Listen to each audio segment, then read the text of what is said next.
माँ काली का अपने दुखी, लाचार और गरीब भक्तों के लिए दिव्य संकेत। जय माँ काली। रात का अंतिम पहर था। चारों ओर गहरा सन्नाटा था। एक छोटे से गांव में रहने वाला एक गरीब युवक मोहन अपनी टूटी हुई झोपड़ी के बाहर बैठा आसमान की ओर देख रहा था। उसके घर में खाने के लिए अनाज नहीं था। माँ बीमार थी, काम छूट चुका था और लोग बस उसका मजाक उड़ाते थे, ना ही उसकी सहायता करते। केवल उसको देखकर मजाक उड़ाते और कहते, देख तेरा क्या होगा। यह सब सुनकर उसकी आंखों से बस आंसू बहते थे, लेकिन फिर भी वह आसमान की तरफ देखते हुए कांपते हुए हाथ जोड़कर बोला, हे माँ काली, यदि आप सच में अपने भक्तों की पुकार सुनती हैं तो मुझे भी एक संकेत दीजिए। अब मुझसे यह दुख सहा नहीं जाता। इतना कहने के बाद मोहन थक कर वहीं सो गया। आधी रात के समय अचानक चारों ओर एक अद्भुत प्रकाश फैल गया। ऐसा लगा जैसे समय रुक गया हो। उसी दिव्य प्रकाश से माँ काली प्रकट हुई। उनका स्वर कठोर भी था और माँ जैसा स्नेहिल भी। माँ काली बोली, वत्स रो मत, तुम्हारी हर आह मेरे हृदय तक पहुँचती है। तुम स्वयं को अकेला क्यों समझते हो? मैं हर पल तुम्हारे साथ हूँ। मोहन रोते हुए बोला, माँ, मैंने कभी किसी का बुरा नहीं किया, फिर भी मेरे जीवन में इतना दुख क्यों है? माँ मुस्कुराई और बोली, हर कठिनाई दंड नहीं होती। कई बार वही कठिनाई तुम्हें उस स्थान तक पहुंचाती है जहां बिना संघर्ष के पहुंचना संभव नहीं होता। फिर माँ ने अपने सभी दुखी और गरीब भक्तों के लिए 7 दिव्य संकेत दिए और बताए, जिसमें पहला दिव्य संकेत है, माँ कहती हैं, यदि बार बार सब कुछ बिगड़ जाता है तो समझो मैं तुम्हें गलत रास्ते से बचा रही हूँ। जिस अवसर को तुम खोया हुआ मानते हो वह कई बार भविष्य के बड़े संकट से रक्षा होती।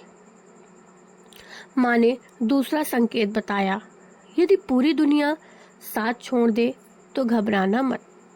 जब संसार साथ छोड़ता है तब मैं अपने भक्त का हाथ पकड़ती हूँ।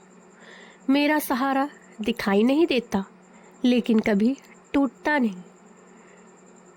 तीसरा दिव्य संकेत, यदि घर में गरीबी है लेकिन तुम्हारे मन में ईमानदारी अभी भी जीवित है तो समझो मेरा आशीर्वाद तुम्हारे साथ है। धन देर से आ सकता है, लेकिन सत्य और परिश्रम का फल अवश्य मिलता है। चौथा दिव्य संकेत, यदि बार बार तुम्हारा मन मेरा नाम लेने को करे तो यह मेरा बुलावा है। बिना मेरी इच्छा के कोई भी मेरे चरणों तक नहीं पहुंच सकता। पांचवा दिव्य संकेत, यदि कठिन समय में भी तुम्हारे भीतर उम्मीद की छोटी सी किरण बाकी है तो समझो मैंने अभी तुम्हारा हाथ छोड़ा नहीं। यही आशा तुम्हें मंजिल तक पहुंचाएगी। छठा दिव्य संकेत, यदि लोग तुम्हारा अपमान करें और तुम बदला लेने के बजाय धैर्य रखो तो समझो तुम्हारा कर्म हल्का हो रहा है। समय आने पर वही लोग तुम्हारे सम्मान की बात करेंगे। सातवां और सबसे बड़ा दिव्य संकेत, जिस दिन तुम्हें लगे कि अब सब समाप्त हो गया है, उसी दिन से तुम्हारे जीवन का नया अध्याय शुरू होने वाला होता है। अंधेरी रात के बाद ही सूर्योदय होता है। मोहन ध्यान से माँ की बातें सुन रहा था। उसने पूछा, माँ, क्या सचमुच मेरा समय बदलेगा? माँ ने उत्तर दिया, समय हर किसी का बदलता है, लेकिन मेरा भक्त हार मानकर बैठ नहीं जाता। वह विश्वास रखता है और कर्म करता रहता है। फिर माँ ने कहा, मेरे हर दुखी भक्त तक यह संदेश पहुंचा देना। तुम गरीब हो सकते हो, लेकिन मेरी नज़रों में कभी छोटे नहीं हो। तुम अकेले हो सकते हो, लेकिन मेरी छाया कभी तुमसे दूर नहीं होती। तुम्हारी झोपड़ी छोटी हो सकती है, लेकिन यदि उसमें सच्चा विश्वास है तो वह मेरे लिए किसी महल से कम नहीं है।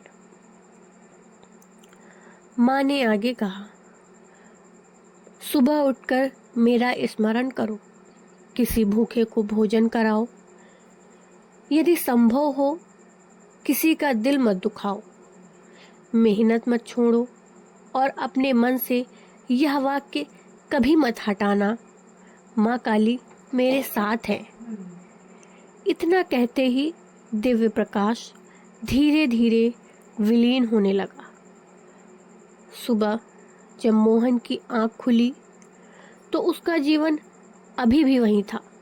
झोपड़ी वही, गरीबी वही, समस्याएं वही, लेकिन इस बार एक चीज बदल चुकी थी, उसका विश्वास।